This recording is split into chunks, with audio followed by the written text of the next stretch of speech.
I'm just trying to change the world here, people. Oh, really? The Facebooking and the tweeting and the Instagramming, all that would not exist without our understanding of science. So it's amazing how you treat that as an insult. You mean true for you is different from true for anybody else? Yeah, absolutely. Because I can't think either got to be true or not. I can't. No.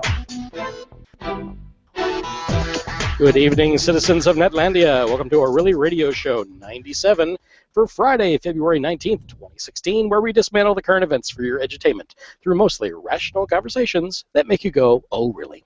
I'm your host, Andy Cowen, with my usual suspect, Stephen Griffith. Greetings. Greetings. All right, let's see. No reviews. No new reviews, at least not that I saw. If you do leave us a favorable review someplace, please send us an email so that I know that you did it, because that's a little difficult to keep track of. There's so many different sites, which is a good thing. It's just an awful lot of maintenance for something that I'm putting out for free.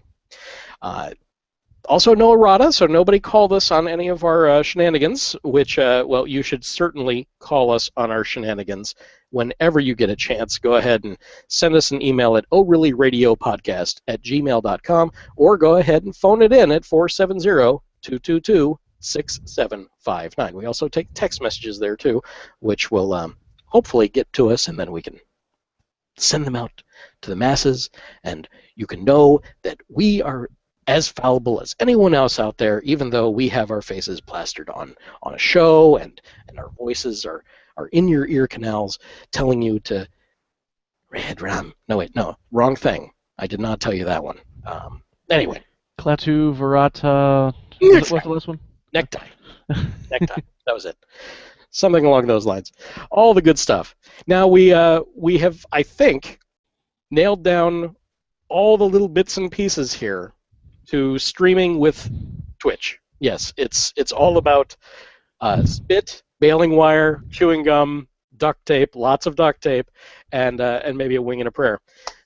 So hopefully everything's good. It's good with at least two of us. If there's more, I think it might get a little funny. But right now we're doing a combination stream we're broadcasting out on YouTube, so there's a live stream there, and we're out on Twitch. And right now we have the Twitch chat up in the video, and you can also see the show notes and our shining faces right there, ready for everyone. In fact, I've got it on a TV over here. In fact, if you see in mine, oh, that's my thumb. Oh, that's my fan. Okay, right there, right behind. Oh, there you go. Yeah, we're on TV. Yeah, I like that. So, after the fact, of course, this show will be available out on our YouTube channel. www.youtube.com/ORlyRadio. So you should be able to see it there. Obviously, last week things did not go so well. We had many issues with the live stream. Skype hates us, or at least me, greatly. So as soon as the Skype folks came in, my voice and Fred's voice became super modulated weird things from an 8-bit hell. And there was no way to fix it, at least not without buying more software that I wasn't ready to do.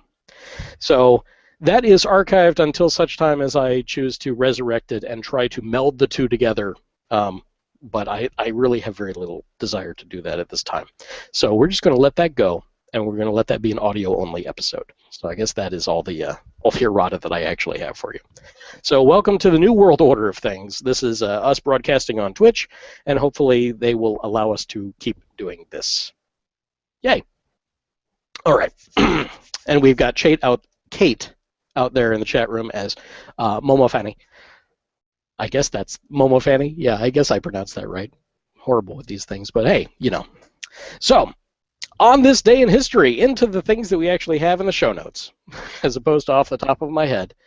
On this day in history, from history.com, in 1847, the Donner Party was finally rescued from eating each other after that terrible, terrible snowstorm. If you young kids out there don't know about the Donner Party, go ahead, take a look. Look it up. It's quite the read. It's good stuff. My parents and I had really bad sense of humor. We would occasionally go to restaurants. My parents would be like, almost want to say, Donner, party of 5, party of 4. Yeah, down our party of 4. Don't wait too long. Party of 3. Yep. In 1807, Aaron Burr was arrested for treason. And in 1878, Thomas Alva Edison patents the phonograph. Which he probably stole from somebody else. Which he probably stole from possibly Marconi, or maybe Tesla. He stole a lot from Tesla. A lot. Yeah. But, you know, it was a grand time to be alive. People were inventing in parallel all over the world and racing to the patent office. But it's one of the beautiful things you can say about modern internet culture and everything else is without that, most people wouldn't even know of Tesla. And now he's this almost underground hero that everyone loves. That's true. That's true. Weird guy. Oh, yeah. Weird. Loved a pigeon like a woman. He really did. In the end of his life, yeah. But brilliant. Brilliant, man. Final thoughts, I think, about that pigeon. Pigeon understood him like no other one could. Anyway, also in 1945, the Marines invaded Iwo Jima.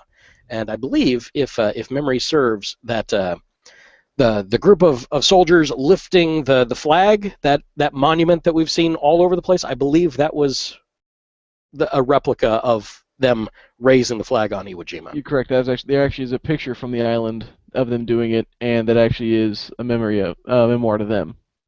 There you go. From Iwo Jima. Yay! My brain works. Sometimes. I've watched a lot of History Channel while it was still the History Channel.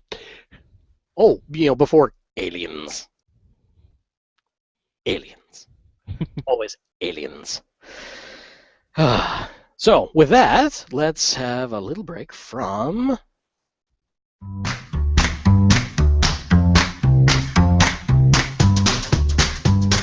Are you annoyed by misinformation spreading like crazy, and you want to stop the flood of nonsense coming from all directions? Go to Wikipedia, as do all those millions out there. Did you know there's an edit button on all Wikipedia articles? Why don't you go and hit that button to start making the world's largest online encyclopedia a more reliable source of information?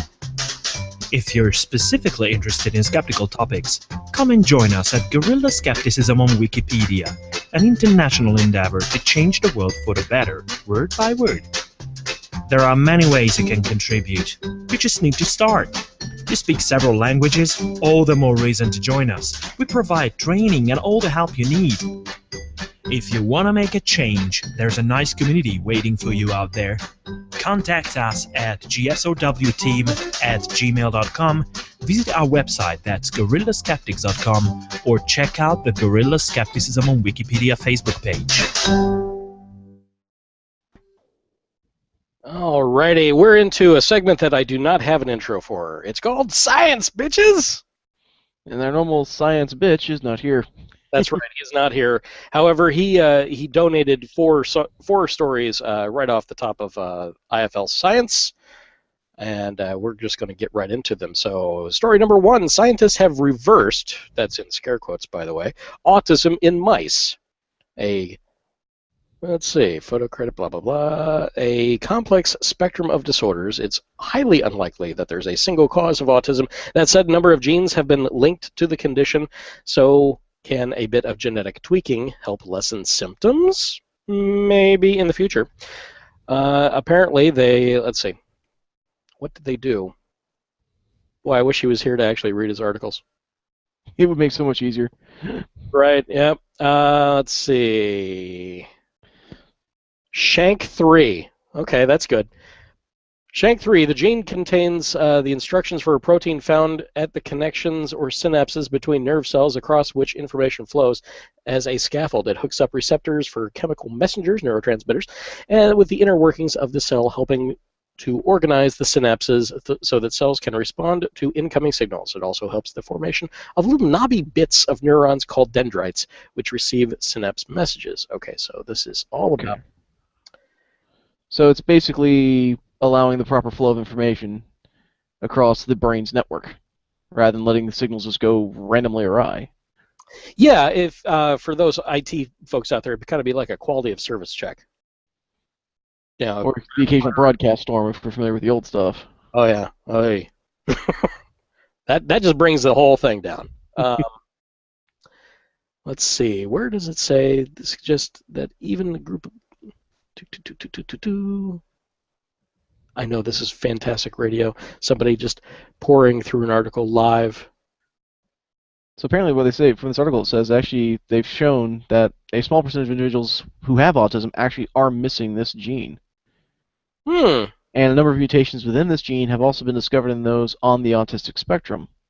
So while, from what I can see, it's depending on how many people it can actually affect, it seems that a large number of people who suffer from autism or have that, actually this gene plays a very key role in that particular effect. Apparently, mice with the SHANK3 deletions show aversion to social interaction, which is definitely one of those hallmarks of those that are on the autistic spectrum. So apparently, if you are able to turn the SHANK3, why do they call it Shank? That just, I'm assuming that's the name of the guy who discovered it or one of the main researchers, but then I'm also going, how many times you can have somebody with an autistic child or an autistic adult go in and go, doctor, please shank me. Yeah, exactly. It's like, the shank is for the shivving. Or the shivving is for the shanking. Mm-hmm. Yeah, the shiv is for the shank. The shiv does the shank. There you go. Okay. So it's like that. Okay. Let's move on. That's some great news, and hopefully it'll really lead to some early repairs for those that are suffering from the spectrum. Mm-hmm. Though those that are not suffering, hey, we still need people to break insanely complicated math problems. So, do and it. Of course, find out whatever company is doing this and invest the crap out of it. Yeah, that would be good. All right, so in the since we're bringing up a little of the IT there with data storms and packet loss and all sorts of things, apparently there is now a new data chip that can record all of human history, which might be a little bit hyperbolistic, but it's pretty amazing. Let's see. So it's a small, like a data crystal. Mm-hmm. We're getting the hardcore Star Trek level of data storage devices, at least now. This data is said to have been preserved in 5 dimensions. The 3-dimensional position of the data dot within the glass was recorded, along with 2 additional dimensions provided by the intensity and the wave pattern polarity of the laser used to form the dot. Scientists were able to read the encoded text file, which in this case was the 2013 conference abstract itself. Oh, isn't that nice? Promoting their device ahead of the International Society for Optical Engineering Conference in San Francisco this week, the ORC team has now recorded several large documents onto their chips, including the United Nations Universal Declaration of Human Rights, Isaac Newton's optics, and the Magna Carta, all in 5D. However, this 5D aspect is not actually the revolutionary part of the technology. The incredible capacity and resilience of the chip is. Yeah, apparently that one little chip, like if anybody goes and looks at the article, the chip the person's holding, that's capable of holding 360 terabytes worth of data, and would probably last longer than we should be on this planet. Assuming one ebook is 2 megabytes in size, the one 5D chip, as presented, would be able to store 180 million of them, considering that around 130 million books have been written, according to, probably the Library of Congress. A record of humanity's history, at this point, could actually be preserved on one single chip. These chips would, outlast the species. They would remain stable for up to 1,832 degrees Fahrenheit, and at temperatures even remain stable. That sentence doesn't work. I think I understand what they mean is the fact of it is very temperature still at almost 2,000 degrees Fahrenheit, which the nice thing about that is that means it has very much a lot of usage in spacecraft and any form of extra-atmospheric vehicle, especially things that are actually looking at the sun. But then it's the idea of, at temperatures above which life can function on this planet. they will last for pretty much until the sun goes out. Yeah. At temperatures of even 190 degrees Celsius or 374 degrees Fahrenheit, they would survive for 13.8 billion years. This number was probably chosen by the researchers because it happens to be the current age of the universe. Which tells me that they don't know exactly how long it'll last. It will probably last longer than that, but... Yeah. So this is a excellent long-term storage. That sounds good. I like long-term storage. I'm still currently migrating everything I have over to my new drives, and that's taking a long time. So with such enormous data capacities, we're going to need some better bus speed to actually access that information. Mm-hmm. Because if it takes me, 13.8 billion years to move the data off of it, I have a problem. That's not something you want to see pop up in your time to completion. Well, no, but given how much I've seen already pop up thanks to Microsoft, I wouldn't be a bit surprised. 1 eternities. No, 5 eternities. 5D eternities. I don't know. All right, scientists have also 3D printed a human-scale living tissue like an ear. At least that's what is currently in the picture that's on the screen. Photo credited a 3D printed ear system made at the Wake Forest Institute for Regenerative Medicine. So apparently, we've seen 3D printed human parts before. Like knees and various other lattices for then the biological material to be sprayed on and then reform over that. This is apparently a tremendous stride forward, according to the article, of course.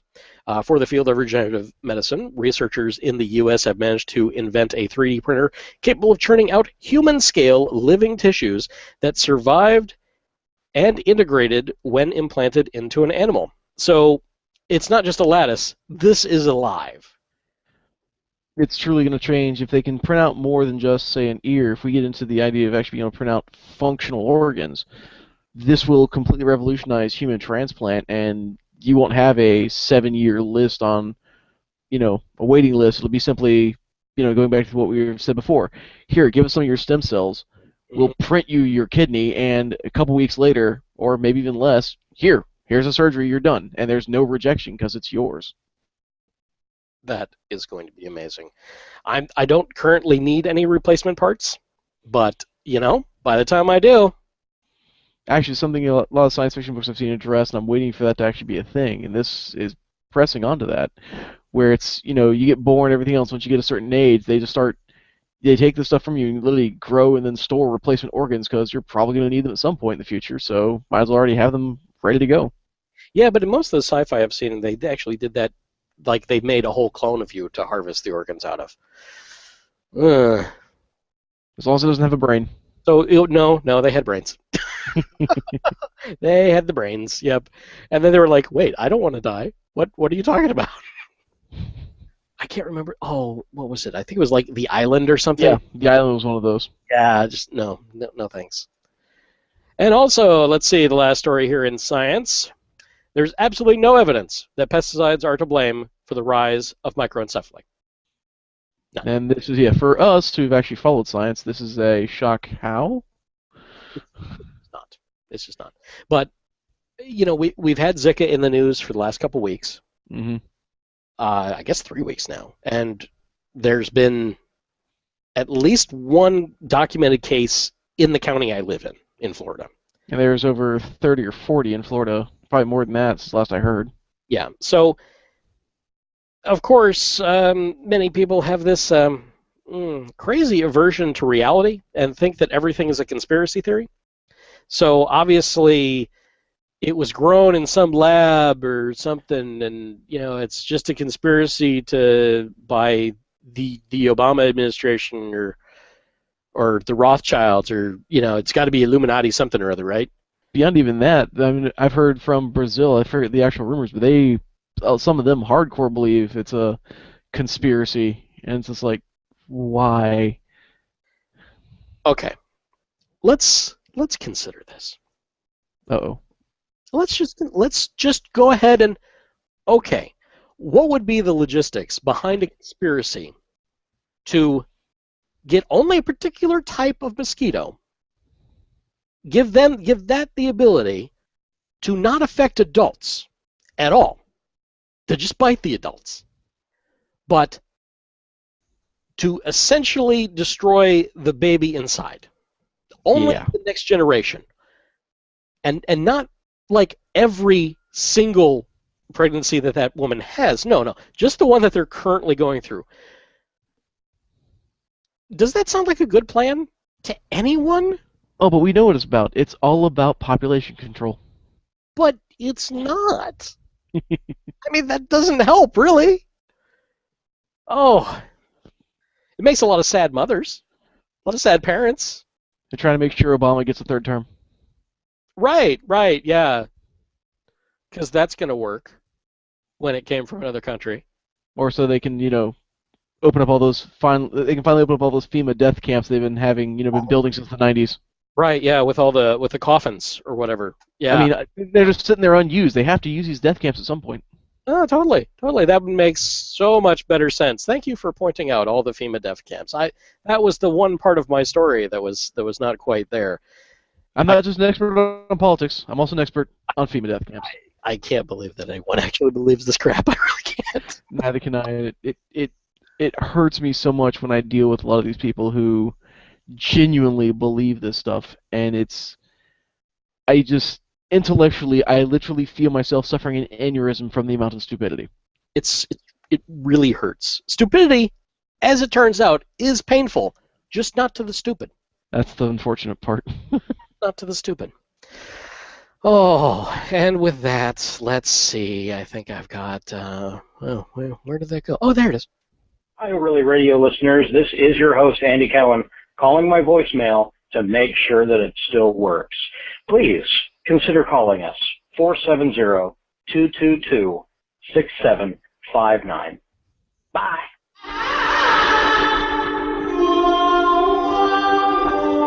And right before we get into the good, we did have a message out in the chat room that says, that Obama, the Muslim, had Scalia murdered as a pagan ritual. I'm sorry. As the one of the show pagans, I wasn't invited to that ritual. I did not get that invite. I'm upset about that. Well, I'm sure that there's many sects of paganism around. Yeah. Unfortunately, we obviously are just one of the minor sects, and they didn't want our money, our super pagan money pack to the pagan money pack. Nice. There's some serious dough right there. Oh yeah, we're all incredibly rich. With the antlers. No wait, that's wrong too. It's all wrong. All of it is wrong. Okay, so into the good news. Now a lot of you out there have had cable, or you've had a over-the-air tuner box, or you've had a digital TV decoder from DirecTV or Dish Network, or any number of these things. Well, what they have on top is called a cable box. Okay, and inside that box, you might have had to put in a card, just a little credit card looking thing. For some of us in IT, it looks like a SIM chip that would it would go into your laptop or something as an identity chip. Well, that has all been a horrible, convoluted thing just to get a lock-in on the industry for who can do what with what box. And what you could do is you could get your own TiVo, but you'd have to get the cable card from your provider that you still had to pay, so that you could then slide it into the TiVo so that you could get their service on the box to, basically unlock their stream. And God's help you if you forgot that card. Yeah, exactly. So the FCC has voted to unlock the cable box, even though Republicans opposed it. So good on them. Let's see, the vote was 3-2 with Chairman Tom Wheeler and fellow Democrats Mignon Clyburn, and Jessica Rosenworcel. Warshel? Let's just go with that. Warshel, okay. Voting in favor of the proposal, while Republicans Ajat Pai and Michael O'Reilly voted against it. The NPRM is not a final vote. Instead, this will kick off months-long public comment period leading up to a final vote that is likely to happen before the end of the year. The FCC is essentially trying to create a software-based replacement for the cable card. Pay TV operators from the cable, satellite, and telco industries would have to provide content and programming information to makers of third-party hardware or applications. Theoretically, customers could then attach their TV channels on various devices without needing to rent a set-top box from their cable company and without buying equipment that is compatible with a physical cable card. So what this is going to do is it's going to allow a Roku box to carry a cable channel. Beyond that, it also opens up all the other manufacturers that are out there and all the even the smaller type size ones to be able to make stuff that will work for any cable service anywhere, which is going to, it's going to create jobs. You know, the thing Republicans always scream that they're doing, but apparently never get actually around to doing it. It's not going to create any jobs. I don't know what you're talking about. No way, no way, no. It's going to hurt the big business, and then they're not going to be able to take care of their employees and things like that. And so the employees will create 15 small businesses. There we go, problem solved. Oh, trickle down. Reaganomics, trickle down. Don't you know? That's how it works. We got to break up the monopolies so we can create new monopolies. And that's how that goes. But really, it is kind of, it is just one more nail in the coffin, one more ring of the bell of death for the large cable companies and even a lot of the smaller broadcast entities. You know, we've talked about it before, how viewership has gone down. A lot more cable cutters, people of the millennial and younger generation simply aren't buying cable. They're just doing everything on the internet. So it's really hurting their ratings, and their entire business model is changing. They have to pivot, and if they don't pivot, they're going to die. That's the thing. Once I don't have a TV. Once I finally do get one, I'm probably going to get the very basic cable, because honestly, most of what I'm going to be doing is I'm going to be streaming stuff from like Hulu, Netflix, HBO Go, etc. I don't need all the other things. I've got it all taken care of through those providers. Yep, it's all there. And now with things like this, you know, with HBO Go, now you can buy a subscription to HBO and not have it through your cable company anymore. You can get it over the top. You can get it on those set-top boxes, not the set-top boxes, but your other boxes, you know, your Apple TVs, your Rokus, your random Android device, Chrome. You know, any of those players, you'll be able to do that. Major League Baseball has the same thing. NFL has the same thing. You know, so your sports stuff is mostly taken care of. NHL, all that's there. So why go to cable? Again, nowadays it's not even really worth it economically wise, because again, the nice thing with all the streaming services is you literally get what you pay for. If you don't want it, you don't have to pay for it. Yeah, you can definitely ramp up your a la carte subscriptions to the same price, but you're getting what you want. That's the whole thing with me is one of my roommates absolutely loves sports. We'll watch it all, but that's what he's raised and everything else. I wasn't raised in a big sports watching household. I honestly could care less who's winning what in baseball, how football's going. Okay, don't care. So all these cable packages that I've seen for years, it always include like ESPN Sports. I'm like, I'm never going to watch that. Why am I even being offered that? Can I get that cut off and get something else instead? Yeah. What we're finally getting to that part of life, which is fantastic. So it looks like also one of our other crazy billionaire, you know, I would be Elon Musk, I would be Iron Man kind of people. Well, that would be Richard Branson with Virgin Galactic. He has space planes. He has his own space company, and now he's going to be doing the Virgin Galactic Space Tourism rocket plane. Brand new. They did have they had two planes. One of them went down, unfortunately, due to pilot error. I think that was early last year. Mm-hmm. It was 2014. Oh, really? That long ago? Oh, yeah. There's the plane crash. Yeah, file photo, November 1st, 2014. Oh, that's so sad. That was Spaceship Two. But now, Virgin Galactic rolled out new versions of its Spaceship Two Space Tourism rocket Friday as it prepares to return to flight testing for the first time since the 2014 accident. A Land Rover with Virgin Galactic founder Sir Richard Branson standing through the sunroof pulled the ship in front of an audience inside a hangar at Southern California's Mojave Air and Spaceport, where it was assembled. Yeah, he's built entire spaceports. Mm-hmm. And apparently they're giant, luxurious airport-style things, which is amazing. He's definitely going all in on this, but not just on this. He's got some other interesting projects too. He's one of the main proponents of an electric vehicle racing league also, and has already touted that he's going to be putting out an electric vehicle for that $30,000 price point. Nice. So so he's now competing with our other Iron Man, Elon Musk and all them. All right, so which one forms Hammer Industries? Oh man, I don't know. I just don't know. But I will say this, looking at this, because I remember when I was actually watching the live video when Spaceship Two first launched, I was following that development cycle, and I liked the design, but I could go, there's potential for a major screw-up, and sadly, that's what we saw happen.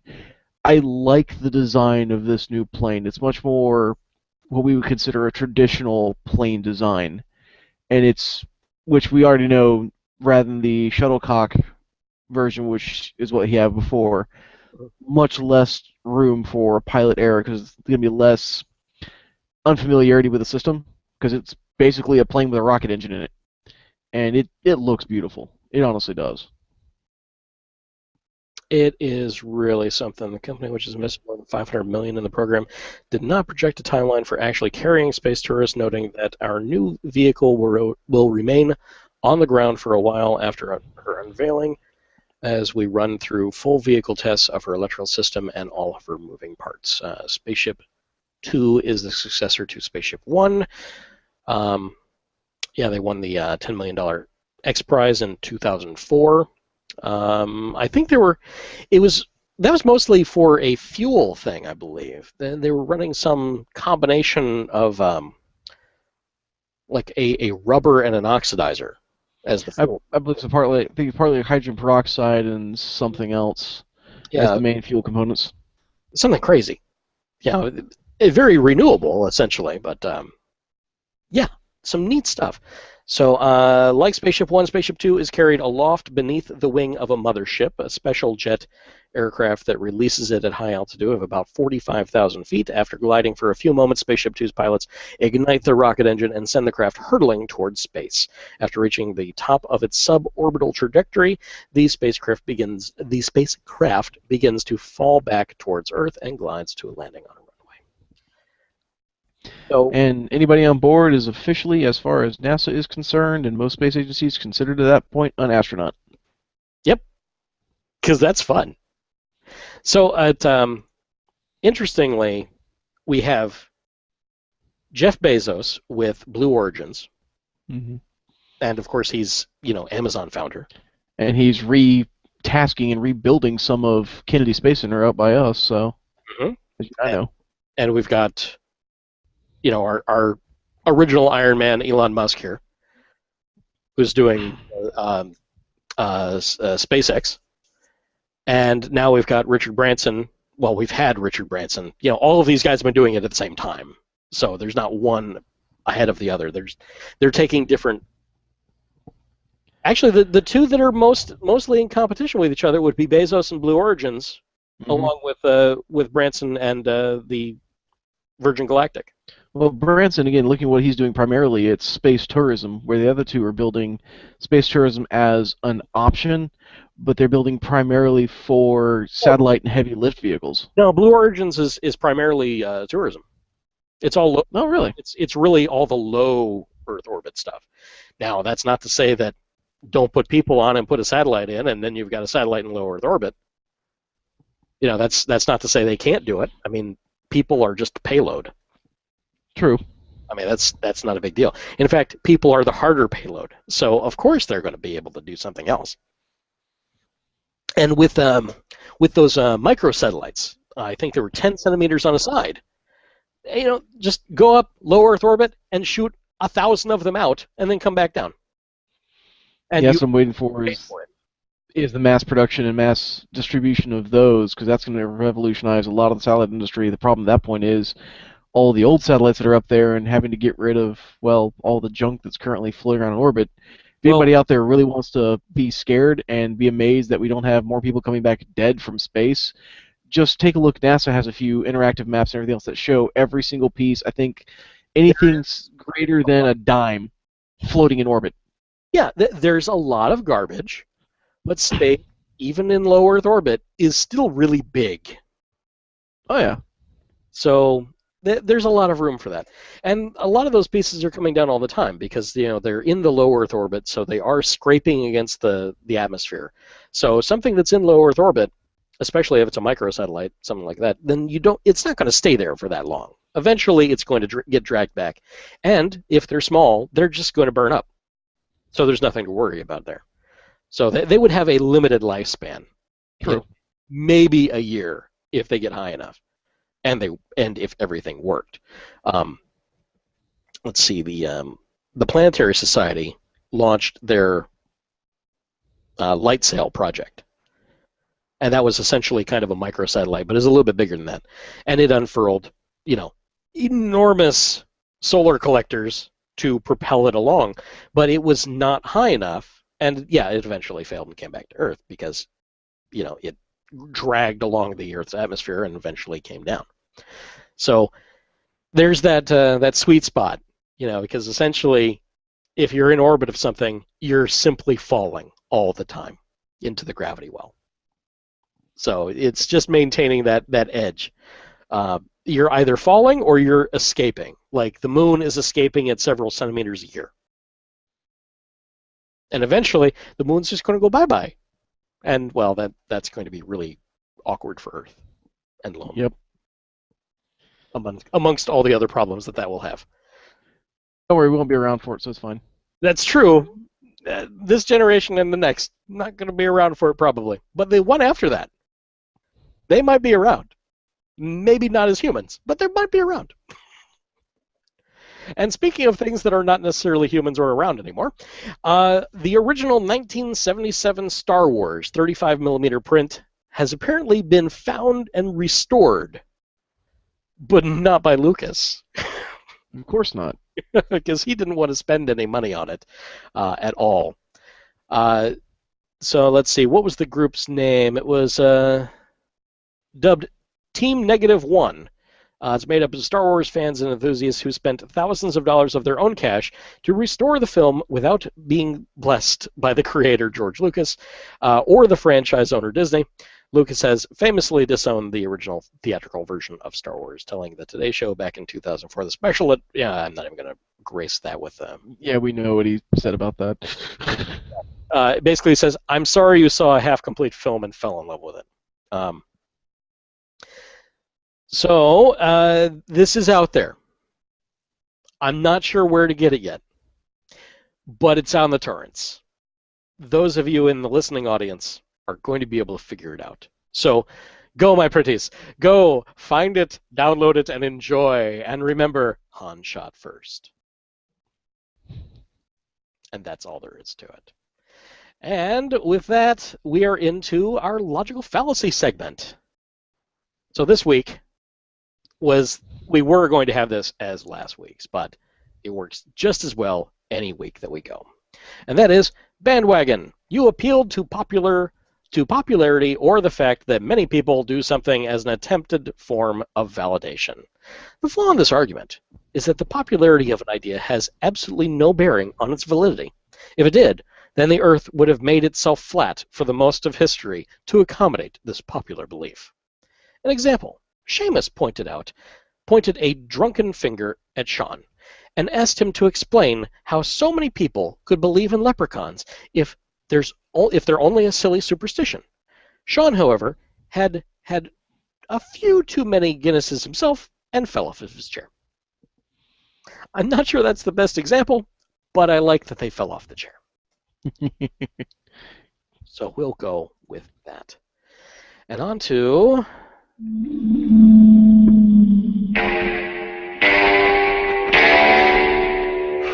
the bad. Yeah, this thing. Yeah. Yeah, we'll go with the Kasich story first. So, record Ohio lottery profits apparently bypassed the schools that they were intended for and appeared in Kasich's rainy day fund instead. As everyone who knows, in almost every state that's passed lottery laws, the whole reason they passed and were thrown in front of the voters, and the voters voted for it, is because it said, yeah, okay, we're having to cut school budgets and everything else, but don't worry, we're going to have this lottery, and all the profits that are coming off the lottery are going to go straight back into the schools. It's going to be even more than would have been before. It's all going to be great. And now we have something like this, where Kasich, who sadly, until I saw this, I figured, oh look, one of the few sane and least corrupt people on the GOP ticket, takes that money and just has it skip schools and goes directly into his, hi, I need a war chest. Yeah, lottery proceeds make up about 6% of the Department of Education's general revenue fund, $7.6 billion budget, and carry even more weight in an era of government cutbacks and declining tax revenues in many school districts. Every dollar counts, so any money is important money to the department, especially this year, said Patty Gray, a spokesman for the Department of Education. Now, I would like to point out also, this is old news. This is a story from July 18th, 2012. Yeah, but it has a good bearing on modern day, because if it's, again, it's... Oh, absolutely. What I see more and more happen, it's always more with GOP than Democrats. Not saying Democrats don't have it happen. They do. But it's more with the GOP where you see these kind of things occur, and it's kind of just pushed under the rug, forgotten about, and then they try to do something big, like, yeah, run for president. And this comes back up, and I guarantee you it's going to bite them in the ass. Well, I would agree with you under normal circumstances. However, the entire GOP political apparatus seems to be remarkably resilient to facts. True, we are dealing in the area of a possible Trump nomination, so... Yeah, and that really just shouldn't happen. It just shouldn't. But again, it's the crazies are starting to run the asylum. That's pretty much the story, yeah. Now, maybe we just deserve that. I don't know. Maybe we're all the crazies. But also, there's so many things to say that my brain wobbles trying to get a clear shot at it, basically. Well, while you're wobbling, again, bringing it back out a bit, I'm one of these people who, honestly, yeah, everyone who's watched this program now or heard this knows the fact I'm a hardcore Bernie Sanders supporter. If he doesn't get the Democratic nomination, in that possible likelihood, which is unlikely at this point from what I'm seeing, but statistically, it's possible. And somebody like, say, Trump actually gets the GOP nomination, I am actually going to have to debate and be hardcore restraining myself not to actually vote for Trump in the presidential general election. Because him getting the presidency would, yes, for 4 years it's going to absolutely suck, but it's going to absolutely tear apart the Republican Party and force its reformation. But I'm not ready to move to Canada. Yeah, I can get a work visa for 4 years. I'm just not ready to move to Canada yet. Oh, but actually, you bring up an interesting point, and I'm going to have to go find it now. But apparently, there is an island in Canada that is inviting Americans, should Trump win, or should you simply not like the results of the election, to come and immigrate. Yeah, so I need to research more of that island myself because it looked kind of pretty. It's gorgeous. At least, what they said of it. Except, There it is. There it is. Canadian island launches "Move Here If Trump Wins" campaign. Let's see.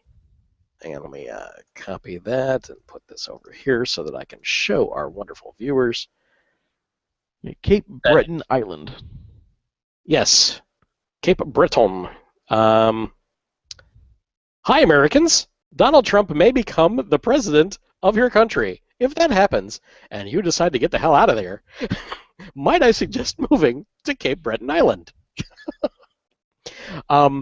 It's apparently, of course, a little bit tongue-in-cheek, but there is bbIfTrumpWins.com. Yes, this is Canada, but Cape Breton isn't frozen all year round. Our summers are delightful, with highs in the 80s. Oh, wow, that's like, winter here. That's wonderful, yeah. Winters here are very similar to the Northeast USA. How much would it cost for a 3-bedroom lakeside home in your state? About $1 jillion? I'm just reading it right off the webpage, okay? About $1 jillion. That's probably about accurate. Now, they do have a bit of a problem, and that is they have a very high unemployment rate, and people have been leaving the island for greener pastures. There's a little video here, a 30-second video. Let's see, be inspired. Nova Scotia's Cape Breton Island, with its dramatic sea coast, has called out to the hearts of travelers for hundreds of years, inspiring their minds and uplifting their spirits.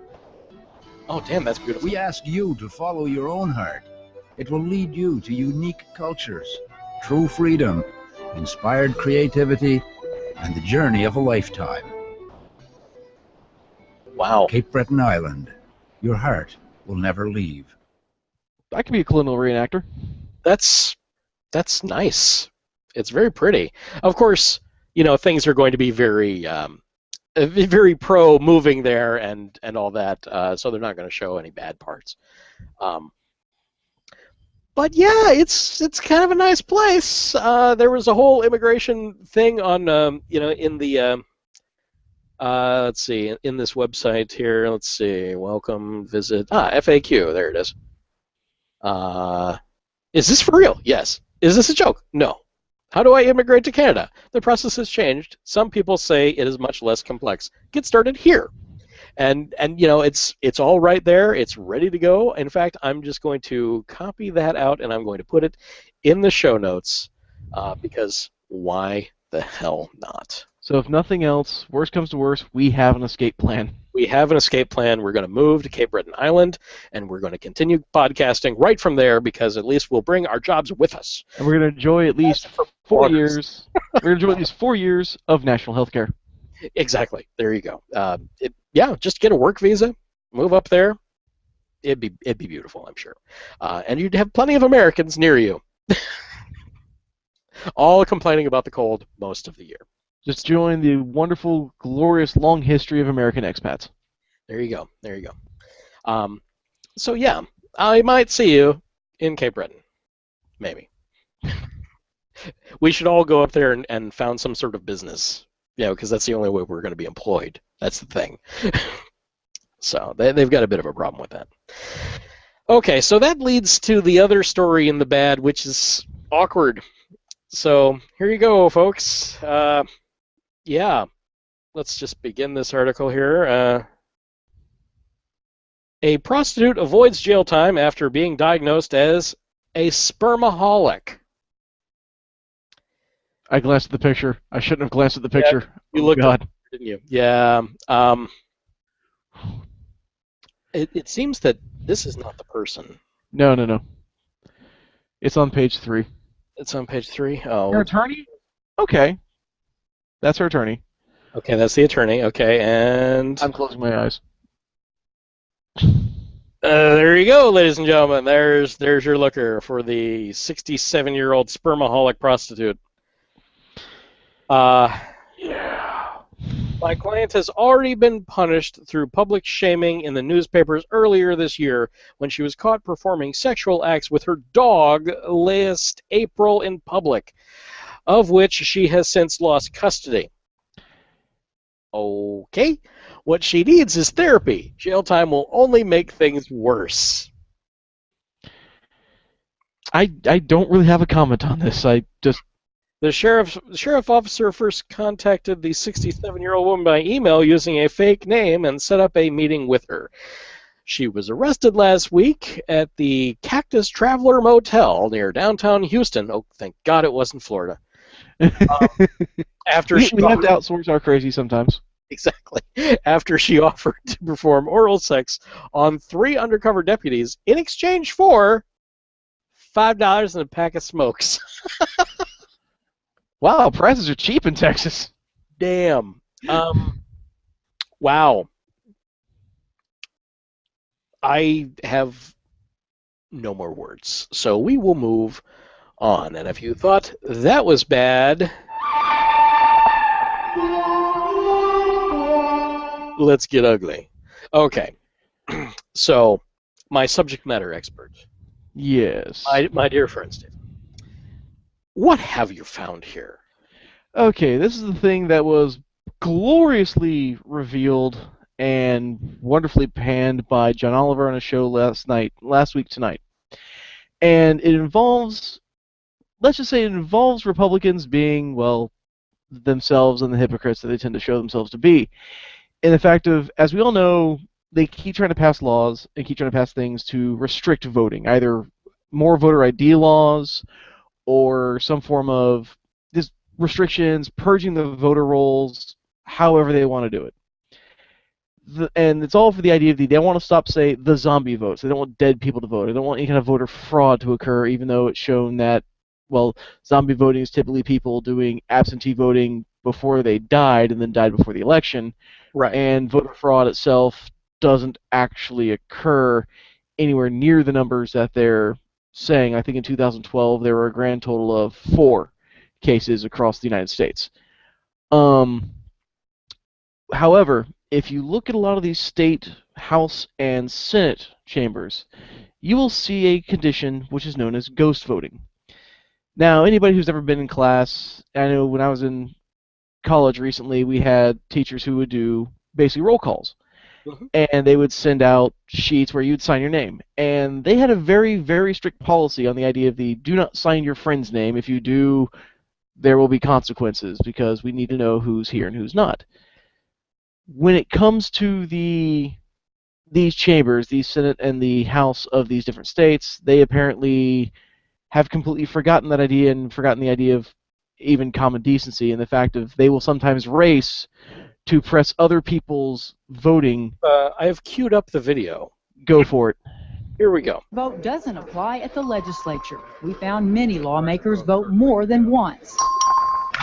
Take a look. Riddle votes, turns around, votes again for State Rep Kemple. Rewind. And watch the men on the screen. Elkins goes to vote for Merritt, but Hancock is faster. Elkins heads back to his desk, but before he can vote, Joe Crabb turns around and beats him to it. Holy shit! They're literally competing to press other people's voting buttons. And remember, this is Texas, which has the strictest ID laws in the country. And apparently this process is called ghost voting. And it happens in state legislatures all over the country. And sometimes they involve literal ghost votes. One lawmaker in Texas died and was recorded voting 3 times later that day. Yeah! The thing I love, which she'll actually bring up later if we play a little more, is the fact of there's that one group, I forget what state it is, that they all have these special sticks that give them greater range to hit buttons further away. Yes, I think that's right around the corner here. Let's listen to Mr. Oliver. And by the way, I would like to mention that he's the only one that's cursed on this show. We're in good company. Really ridiculous. A real ghost wouldn't waste its time voting on bills. It would be out terrorizing a young family in their new house or trying desperately to bang Demi Moore on a pottery wheel one last time. And Debbie Riddle is not the only voter ID proponent who has done this. Remember Wisconsin's Joel Clayfish? I mean, there is no way that he got caught doing it, right? A cell phone video posted online shows Clayfish placing a vote for an absent assembly member. Clayfish says the online video is an attempt at character assassination. No. No. That's not character assassination. It's unedited footage of something you obviously did. If anything, that is character autoerotic asphyxiation. And lawmakers in Tennessee are so shameless about this. They've got the whole thing down to a fine art. Here it is. It's such a common practice in the House, in fact, that many lawmakers have sticks they use to reach each other's voting buttons. That's just not right at all. Look, that's so wrong if you are on going every to level. pervert democracy, could you at least do it with a less creepy stick? That looks like what an evil leprechaun would use to beat a child. It's a bad shillelagh. And yet, whenever legislators like Debbie Riddle are asked about this actual voter impersonation, they say they've done nothing wrong and are only acting out of necessity. We have a lot of votes. We have a lot of amendments. And there's times when we don't break for lunch and we don't break for dinner. We don't have bathroom breaks. At no point does that mean you should vote have for you someone considered else. getting some extra long voting sticks? They tend to help. You know what?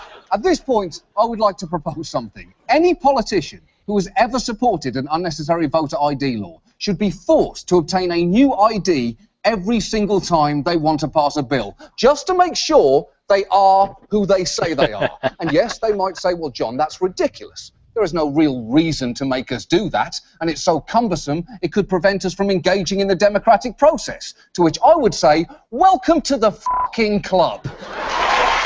Oh, there you go. Which, by the way, anybody who wants to see John Oliver's stuff, every Monday, his stuff tends to get posted to YouTube on his channel. I highly recommend it. It is amazing stuff.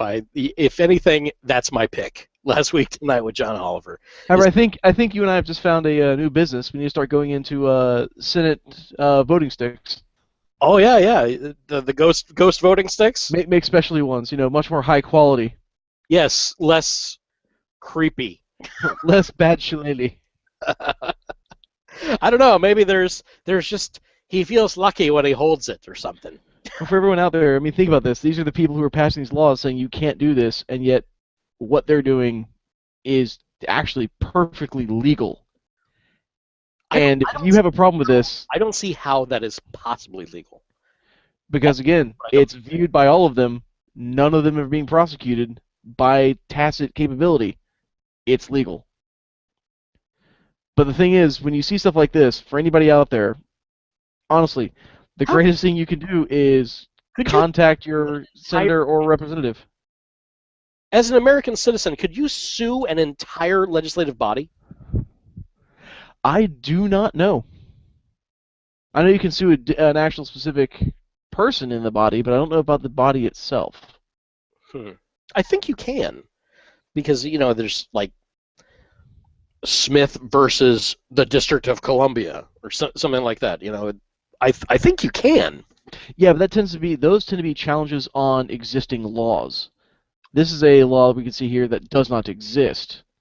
That probably should be. It just seems to completely undermine everything about the voting system. Oh yeah, hardcore. I mean, again, I love her complaints, and I'm just like, I'm just feeling all the tears. It's like, oh, come on, please. You can't have a quick vote of like, hi, we need to go to the bathroom. No, every single one of those is a deflection. Every single one. It's like, no, we're not going to talk about that. Let's talk about how I'm a woman and I can't go to the bathroom during. Well, more important than that, I'm listening to what she said, and I'm just going, hi, we have so many votes, we have to go through everything else, and hearing more about, okay, we can't always be there. I'm going, that is literally what you have been elected to do, is to be there and take those votes and hear these things. And, if you're not there, no, you don't get to vote. Your opinion doesn't get to be heard. But that is literally what you're supposed to be there for. That is your job now.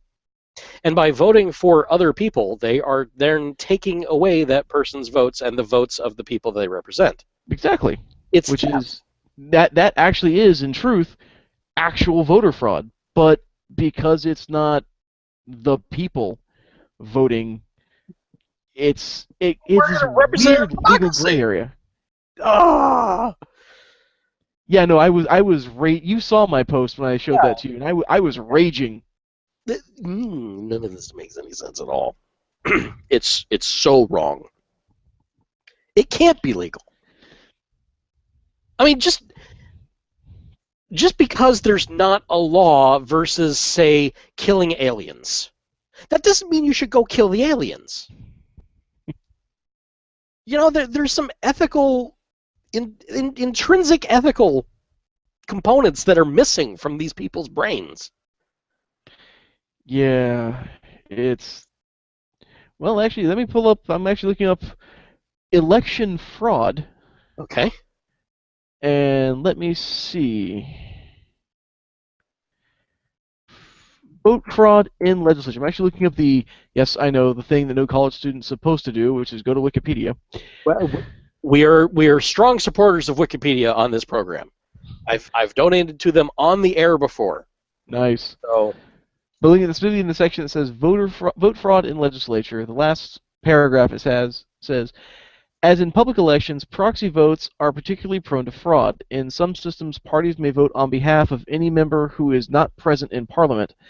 This protects those people from missing out on voting if they are prevented from attending Parliament, but also allows their party to prevent them from voting against its wishes.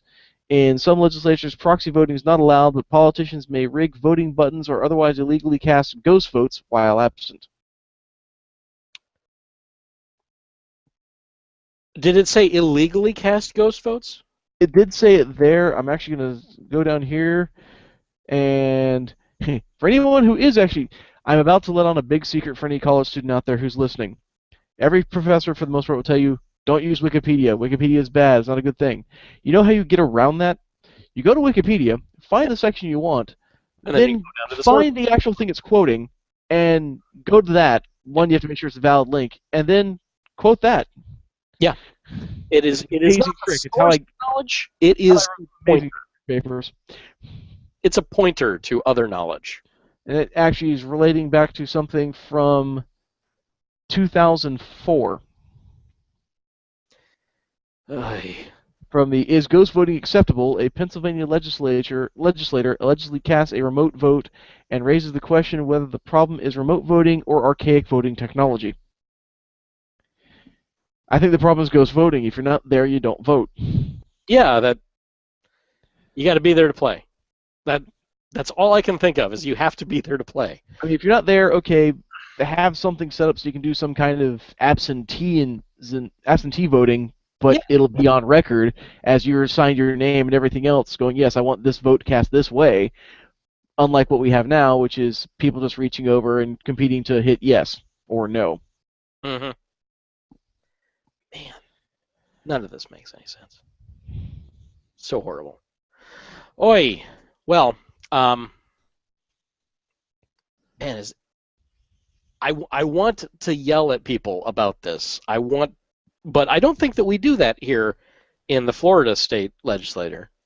That I'm not sure. Actually, I'm going to put an addendum to this particular ugly, which is an article actually from the Pennsylvania House floor. Says, boo, ghost voters make a return to the Pennsylvania House floor in tight budget votes. That is actually from December 23rd of 2015.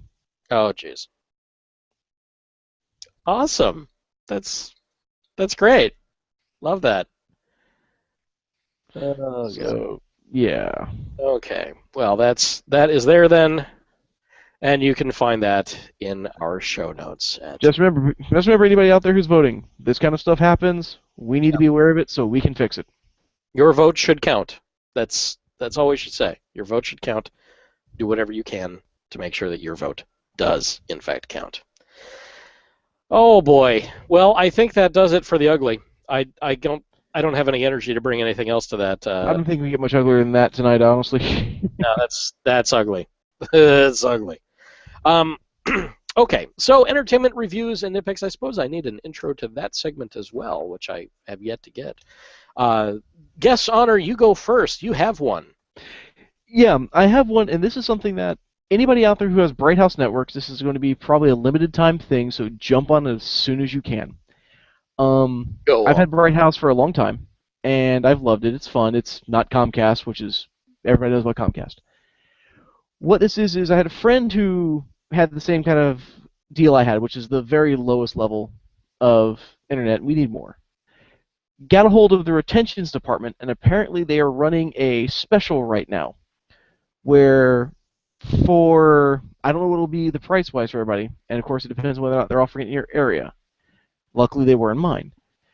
But I went from having a 15 down, 1 up connection for $58 a month is what I'm paying, to a locked-in 1 year, 200 down, 15 up for $54, with a brand new modem that has wireless and dual band capability. Huh. Yeah, that face is exactly what I made when I heard about it. Then I called up, got a hold. Remember, anybody who calls a Brighthouse, you have to get a hold of their retentions department. None of the other ones will do it. What they will probably have to do in order to get you to qualify for this deal is temporarily disconnect and reconnect your service. You won't even notice a drop in service during this time frame. Matter of fact, come this Sunday is when I'm getting my new modem and getting the service set up and done. And I was amazed that I'm saving like $5 and getting almost over 10 times the speed. Wow. Well, I have I have the exact same program. I have the Roadrunner Lightning 200. It was 150, and then they just bumped it up. But I'm paying full price for it at nearly $100 a month. Man, you should talk to them. I suppose I could, but I don't think that they're going to get me anything other than, you want the next higher up? They might give you the next higher up for less than you're paying now. I don't know. I don't know that I need it. That's the thing. At this point, I've actually reached a point of diminishing uploads. Because I can download everything I want, but upload speed is that's the thing that I need more of. And I don't want to spend $200 a month to get more upload, because that's how the tiers go. Yeah. I'm already getting 20 up, which is fantastic. Which is why I'm able to do all of this. Which is why I'm able to stream and do all the wonderful things. So I pay that for you, my audience. And who knows? Now, thanks to you, me getting this, I might start my own little thing too, doing specials and such. Absolutely, absolutely. I will certainly help you with anything that you need for that. Since you apparently know how to do video and audio editing, and I have no clue yet. Getting there. That's the After Effects way back in the day, and that was it. It really hasn't changed all that much. Just some of the software has.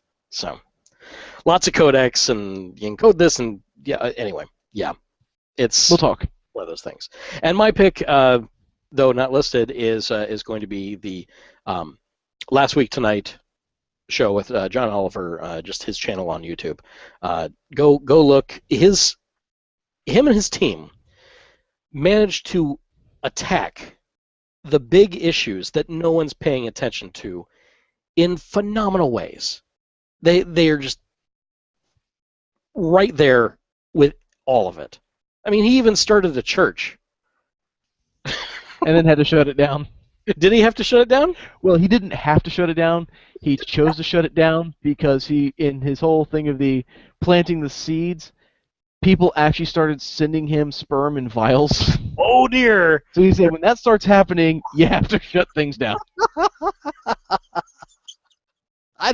Well, the thing I love is, I remember when he shifted from Daily Show to this, and then and he was talking about, in an interview, what the process was, and what HBO did, and he said, okay, well, what are my restrictions? What am I not allowed to do? What can I do? And HBO basically said, whatever you want, and just walked away. And so for that first little season especially, he was testing things constantly to see how far he can push it, and HBO never pushed back. So he's like, all right, so apparently I have free reign, go. And this is what we have. It's amazing, amazing political commentary. Yeah, it's really outstanding. And because it's HBO, he can do whatever he wants, which is wonderful. And the fact that they upload it later on, after the fact, on YouTube is, well, that's really great for us that don't pay for HBO. Yeah, unfortunately, it's only like a couple of segments that actually get shown up. Like typically, the main segment gets thrown up, and some other groups will occasionally throw up other parts of segments. It's not the whole episode. Which that's one of the reasons I actually want to get HBO Go. In truth, is to be able to watch a show. Yeah, I don't know. I'm pretty happy with what I see already. So yeah, I wonder what's in the rest. That's for sure. Okay, I think that's gonna do it for us today. So that's it for us tonight. We'll be back next Friday about 9:30 p.m. Eastern. In the meantime, the conversation should continue on the web. Head over to orlyradio.com, that's ORLYRADIO, for all the links right at the top of the page, and do watch us live and chat if you can. If you've liked what we've done here, help keep the lights on. You can follow the Patreon link on the webpage, or go straight over to patreon.com/Cowen, C-O-W-E-N, or donate directly via the very cleverly named donate button. If that's too rich for you, contribute to the show with topic ideas, corrections, advertising offers, unclaimed lottery tickets, hate mail, and unsolicited advice by emailing them to us at orlyradiopodcast@gmail.com. Leave a voicemail for us at 470-222-6759, and also we have a subreddit that you can post and vote stories up and down, and leave us a glowing review, please, on whatever platform you found us on. And, of course, like us on Facebook, follow us on Twitter, Tumblr, Google+, and subscribe to the YouTube channel so you can see all of the web glory after the fact. Can't thank you enough for spending some time with us tonight. Until next time, this has been ORly Radio, part of the Cowen Services Network. Music for the show was created by Kevin MacLeod of Incompetech.com. Video segments were provided by YouTube and their original copyright holders. Thanks, everybody. Toodles!